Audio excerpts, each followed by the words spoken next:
जी हाँ, नमस्कार दोस्तों। चैनल पे पहली बार आए हैं तो लाइक करें, शेयर करें, सब्सक्राइब करें। वीडियो अच्छा लगे तो ज़्यादा से ज़्यादा दोस्तों को शेयर करें।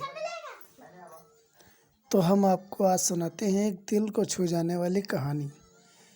आज बहुत दिनों के बाद पुरानी इंग्लिश की वो नोटबुक खोली तो वो गुजरा लम्हा आँखों में फिर से उतर आया और पूरा शरीर काँप सा गया। आँखों से अश्क टपकने लगे। बात 11वीं की बात 12वीं की है। स्कूल की पहली क्लास थी। मैं काफ़ी दूर से साइकिल से स्कूल जाता था। क्लास में एंटर करते ही मेरे फ्रेंड चिल्लाए, अबे तेरी चैन खुली है। मैं क्या करता, झटके से ध्यान किया। फिर उन्होंने दोबारा से बोला, अबे यार बैग की चैन। फिर पूरी क्लास हंसने लगी और कोई मुस्कुरा रहा था तो वो थी आयशा।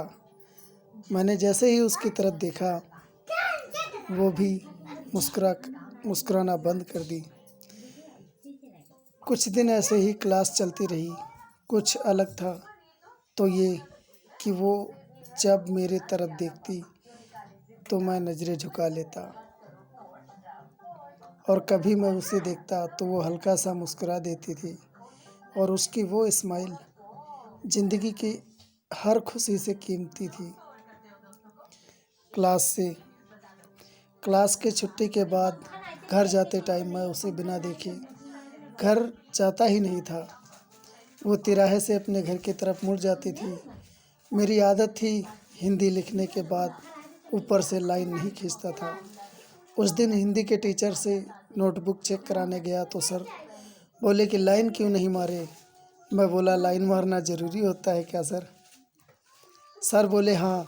क्लास हंसने लगी और कोई सबसे ज़्यादा हंस रहा था तो वो थी मेरी आयशा। उसको हंसता देख मुझको अलग ही खुशी मिलती थी। मैं उसको देखता ही रहता था और किसी न किसी बहाने उसे हंसाता रहता था। पर पूरी क्लास को लगता था कि हम दोनों एक दूसरे से प्यार करते हैं। अब आयशा अब शायद उसे भी लगने लगा था कि मैं बहुत चाहता हूँ उसे। एक दिन वो स्कूल नहीं आई थी तो अगले दिन वो मेरे से फर्स्ट टाइम मुझसे कुछ मांगी और बोली कि मुझे अपनी इंग्लिश की नोटबुक दे दो। मैंने कहा ठीक है, इंटरवल के बाद ले लेना। फिर मैंने इंटरवल के टाइम इंग्लिश के नोटबुक के इंडेक्स पेज पे लिखा, आयशा तुम मेरी ज़िंदगी हो, आई लव यू। जन्नत सी होगी मेरी ज़िंदगी आयशा अगर तुम्हारा साथ होगा।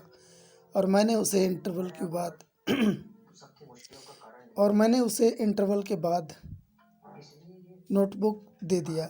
मैंने उस दिन की लास्ट क्लास में उसे देखा पर वो मेरी तरफ ध्यान नहीं दी।